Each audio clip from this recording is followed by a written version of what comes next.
Welcome to my channel.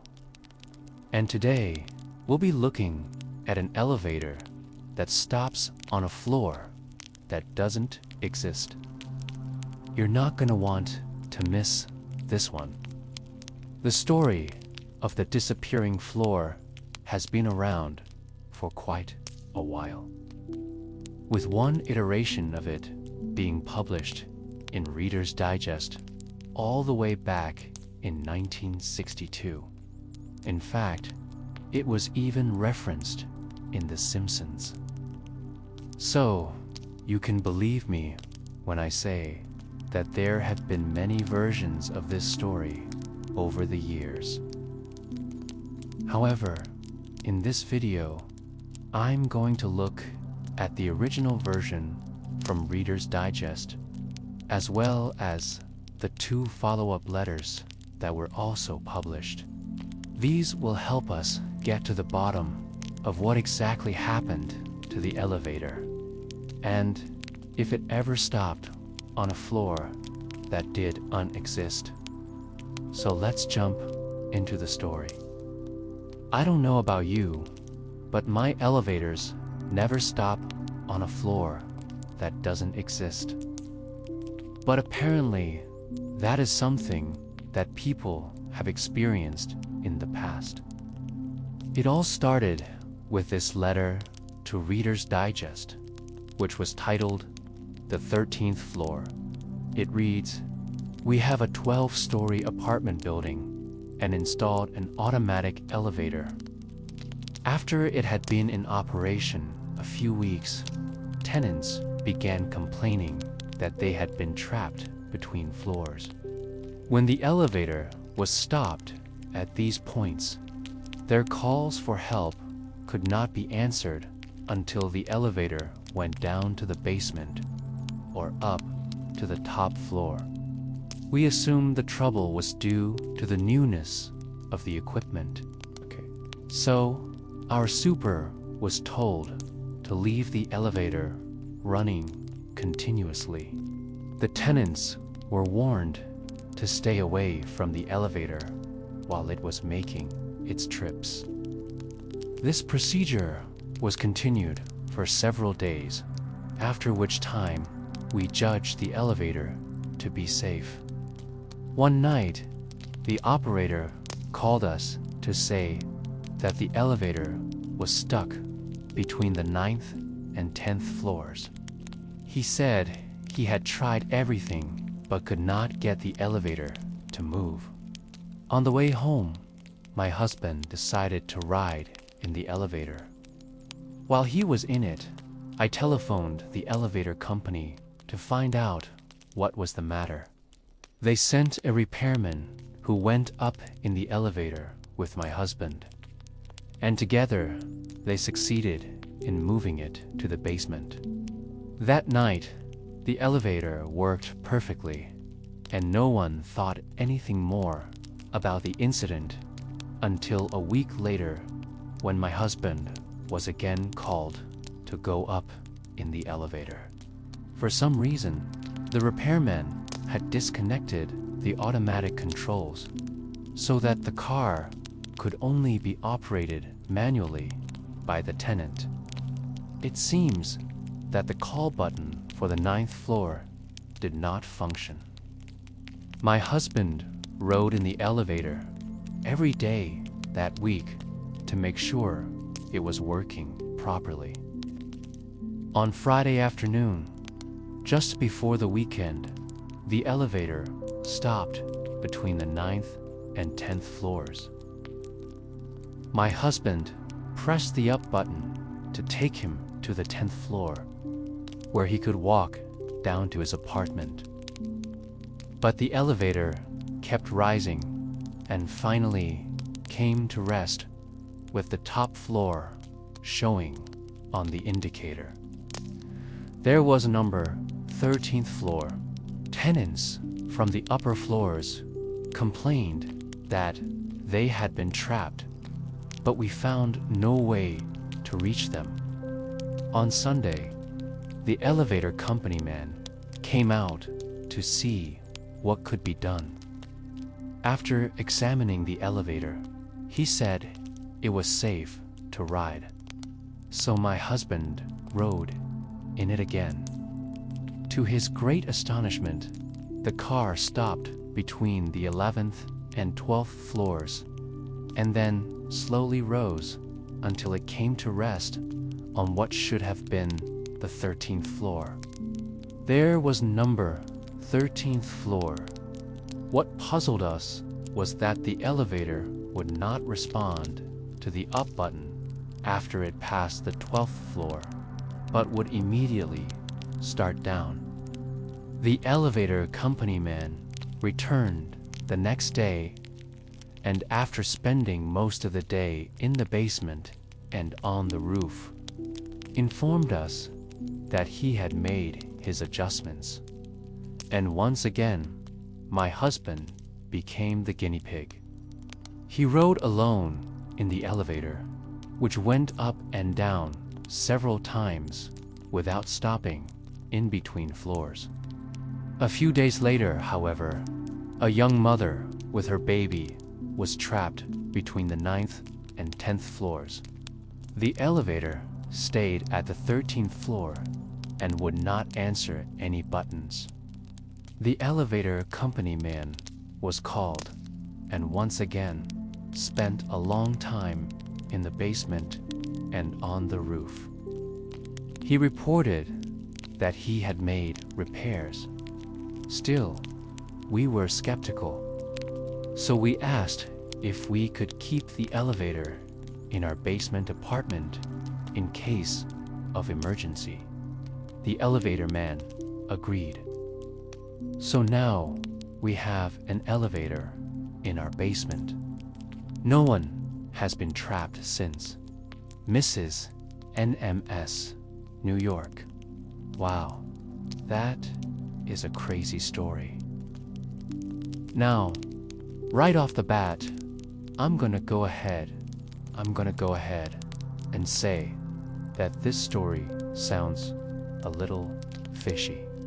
Not too long ago, I made a video about the haunted Winchester Mystery House, which used to have an elevator. Well, the caretaker of the house, Helen Acton, she was known to tell stories about how the elevator would randomly stop on a floor that did not exist, aka the 13th floor. Of course, Helen Acton was a liar, and she made up this story because she wanted to make the mystery house seem more mysterious than it already was. Now, I'm not saying that this story is definitely fake, but I am saying that it kind of reminds me of the story about the Winchester Mystery House. Anyways, let's continue with the story. The author of the story gets a response from someone named Stanley C. Alling, and he basically says that this is something he's experienced as well. He writes, "In the early 1920s, I was employed by an architect firm in Pittsburgh. One of our clients had an office building, about 18 stories high. An elevator served the 1 to 17th floors. The 14th floor did not exist. It had been omitted to avoid the bad luck of the number 13. Every few months, a visitor or a client would call down from the 14th floor. The operator would go up to investigate and find nobody there. This happened several times. Then one day, the operator went up, and instead of finding one empty car, he found two. The visitors had taken the elevator for a ride and hid in the shaft. At the end of the ride, one got off and the other stayed on.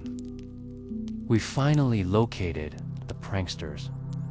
It turned out to be a couple of office boys who had discovered the elevator's quirkiness. From then on, there were no more riders on the 14th floor. Stanley C. Altringer, North Tonawanda, New York. This is really interesting.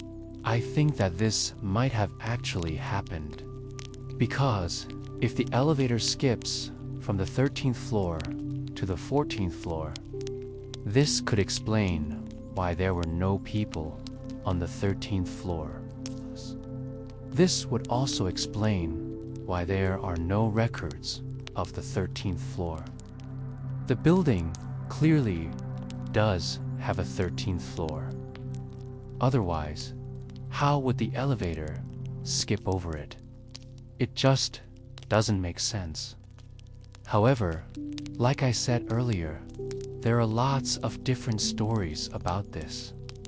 And in another version of the story, the elevator actually does skip over the 13th floor. But before I get into that, I'd like to mention that if you're enjoying this video, please consider leaving a like. Alright, let's get back to the video.